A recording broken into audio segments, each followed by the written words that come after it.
화투는 원래 19세기경에 일본에서 우리에게 넘어온 놀이문화라고 하는데 정작 일본에서는 없어진 놀이라고 합니다. 그래서 일본인에게 화투를 물어보면 대부분이 모르거나 생소하다고 합니다. 초기의 화투는 일본 하나후다와 유사하게 전해지다가 화투패 그림에 외색이 짙다는 이유로 1950년대를 기점으로 화투의 국산화가 이루어졌습니다. 이 과정에서 판화를 사색판으로 줄이고 기존의 종이 재질에서 플라스틱 재질로 교체하였으며 두께도 얇아졌습니다. 크기는 보통 35mm 곱하기 53mm이며 약 1mm 두께로 만들어져 있습니다.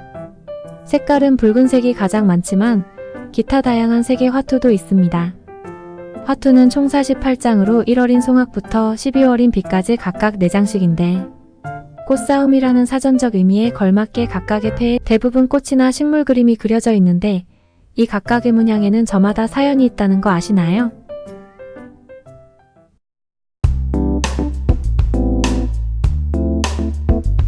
송악. 해는 새의 일출을, 학은 장수와 가족의 건강에 대한 염원을 상징합니다.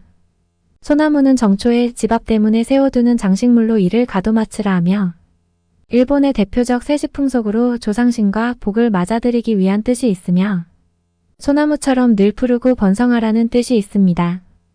2월 매조. 2월은 매화가 만개하는 달로 매조에는 꾀꼬리와 매화가 그려져 있으며 매화축제는 벚꽃 못지않게 일본인들이 좋아하는 꽃으로 문학작품의 단골로 나오기도 합니다. 3월 벚꽃. 사쿠라라 불리고 있는 3월 화투장의 꽃나무는 벚꽃으로 꽃말은 아름다움이며 흐드러지게 피어난 벚꽃들 아래로 벚꽃놀이 행사장에 둘러친 장막이 그려져 있습니다. 4월 흑사리. 4월 문양은 사실은 흑사리가 아니라 등나무 꽃입니다. 그러나 사람들은 흑사리로 착각합니다. 실제로 흑사리는 존재하지 않습니다. 진실은 등나무는 넝쿨 식물로 위에서 아래로 자라는 것이며 흑사리의 나뭇잎과 새가 반대 방향으로 있다는 것입니다. 5월 난초. 5월 화투장의 문양은 난이 아니라 사실 꽃창포입니다. 난은 습지와는 상극관계이며 꽃창포는 보라색 꽃이 피는 습지의 관상식물입니다. 티자 모양의 막대는 창포를 구경하기 위해 정원 내 습지에다 만들어 놓은 산책용 목재 다리이며 3개의 작은 막대기는 목재 다리를 지지하는 버팀목입니다. 다리 끝에는 꽃창포를 감상하는 사람이 있는데 삼광에서와 마찬가지로 화투 하단에 보이지 않는 1인치 속에 들어가 있기 때문에 우리는 그 사람을 볼 수 없다고 합니다. 6월 목단. 6월 문양은 모란입니다. 모란은 고귀한 이미지의 꽃이기 때문에 일본인들의 가문을 나타내는 문양으로 널리 사용되고 있습니다. 일본화에는 모란과 나비가 함께 등장하지만 한국화에선 모란과 나비를 함께 그리지 않는 것이 오래된 관례입니다. 당 태종이 신라의 선덕여왕에게 보낸 모란 그림에 나비가 없었다는 점을 보면 알 수가 있죠. 이는 한국과 일본의 문화적 차이를 볼 수 있는 사례입니다. 7월 홍사리. 7월 문양은 쌀이나무입니다. 쌀이나무는 녹색인데 화투의 문양은 빨간색과 검은색으로 처리되어 있는데 이유는 명확하지 않습니다. 멧돼지가 나오는 이유는 근대 일본에서 성행했던 멧돼지 사냥철이 7월이었기 때문입니다. 8월 공산. 8월 문양엔 산, 보름달, 기러기 3마리가 등장합니다. 이는 8월이 일본에서 오츠키미의 계절인 동시에 철새인 기러기가 대이동을 시작하는 시기임을 알려주는 일종의 문화적인 표현입니다. 8월 화투장의 꽃나무는 억새로. 일본 화투에서는 보이나 일본에서 우리나라로 넘어오면서 그림이 완전히 바뀌었습니다. 9월 국화. 9월은 일본에서 국화축제가 열리는 대표적인 계절입니다. 그 쌍피에는 목숨수자가 새겨진 술잔이 등장합니다. 이는 9세기 경인 헤이안 시대부터 유래한 것으로 9월 9일에 국화주를 마시고 국화꽃을 덮은 비단 옷으로 몸을 씻으면 무병장수한다는 일본의 전통을 그대로 반영한 것이라 합니다. 10월 단풍. 우리나라와 같이 일본에서도 10월은 전통적으로 단풍놀이의 계절인 동시에 본격적인 사슴 사냥철이라고 합니다. 수사슴과 단풍이 등장하는 것도 이러한 계절의 특성을 반영했기 때문입니다. 11월 오동. 오동 또는 똥이라 불리고 있는 11월 화투장 속 꽃나무는 벽오동으로 우리나라 사람들이 가장 좋아하는 패입니다. 오동의 광에는 닭 모가지 모양의 조류와 싹 같은 것이 등장하는데 닭 모가지 형상을 하고 있는 조류는 평범한 새가 아닙니다. 막부의 최고 권력자인 쇼군의 품격과 지위를 상징하는 봉황새의 머리라고 하네요. 검은색의 싹은 오동잎인데 오동잎 역시 일왕보다도 더 막강한 힘을 갖고 있었던 막부의 쇼군을 상징하는 문양이라고 합니다. 심지어 일본 화폐 500엔 주화에도 오동잎이 도안으로 들어가 있을 정도라고 하네요. 12월 비 12월 화투장 속 꽃나무는 수양버들로 유일하게 사람이 등장하는 패입니다. 화투의 그림은 일본의 오노의 전설을 묘사한 것입니다.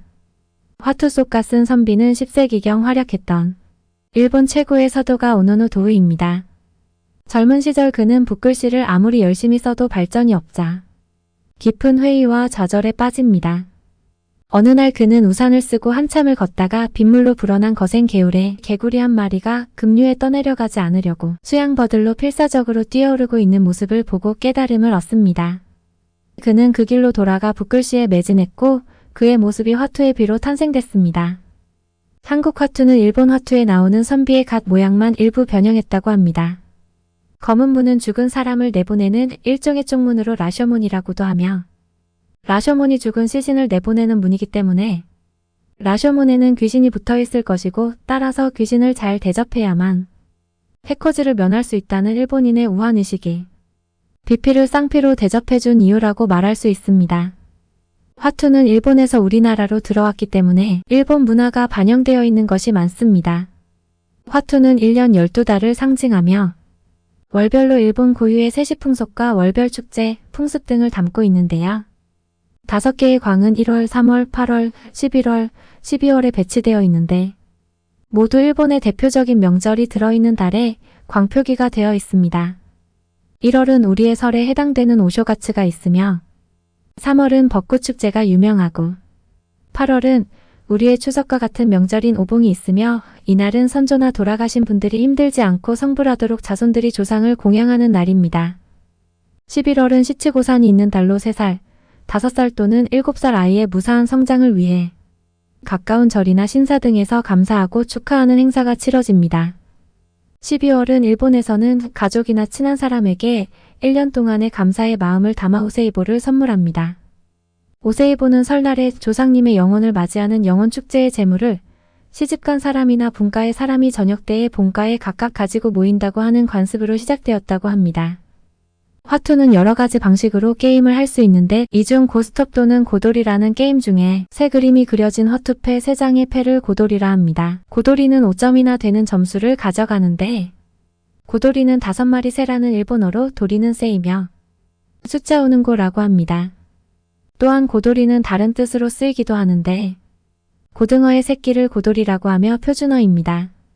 또한 청단과 홍단을 나타내는 패들이 있는데 일본에서의 빨간색은 경사로운 날이나 상서로움을 나타내고 반대로 청색은 우울하거나 좋지 않는 일을 암시하는 색상이라고 합니다. 그렇다면 한국 화투와 일본 화투는 어떠한 차이점이 있을까요? 11월 비와 12월 오동이 순서가 바뀌었다. 일본에서는 비가 11월로 사용되고 오동패가 12월로 사용되고 있지만 우리나라에서는 계절적인 특성상 오동나무 잎이 더 빨리 지기 때문에 11월을 오동, 12월을 비로 바꿨다고 합니다. 일본 화투에는 광, 청단, 홍단 표기가 없다. 일본 화투는 광 표기만 없으며 일본 화투의 청단에는 아무 글자도 적혀있지 않는 그냥 푸른 띠로 되어 있으며 홍단은 홍단이라는 글자 대신 옛 히라가나 필체로 적혀 있습니다. 화투의 재질이 다르다. 우리나라의 플라스틱 화투 재질과는 달리 일본 이 화투는 뽕나무 껍질에 점토를 바른 후 한지를 여러 장 겹쳐서 굳히는 형태로 제작됐으며 검은색 바탕에 테두리는 검은색 밴딩으로 되어 있습니다. 화투의 일본말은 하나후다이며 여기에도 꽃차자가 들어 있습니다. 처음으로 일본에 화투가 들어온 것은 16세기 중엽이며 포르투갈 상인에 의해 서양의 카르타놀이 딱지도 들어왔는데 이 카르타와 에도 시대의 우키우에라는 일본의 풍속화가 결합하여 18세기 말에 하나후다가 완성되었다고 합니다. 이 화투가 19세기 말 대마도의 일본 상인들로 하여금 항구를 통해 유입되어 조선에 전해집니다. 처음에는 부산과 경상도 남부 지역에서 유행하다가 1980년대에 화투의 인기가 높아져 전국구 인기놀이가 되었다고 합니다. 여기까지 이야기 앨범이었습니다. 여러분의 구독과 좋아요는 큰 힘이 됩니다.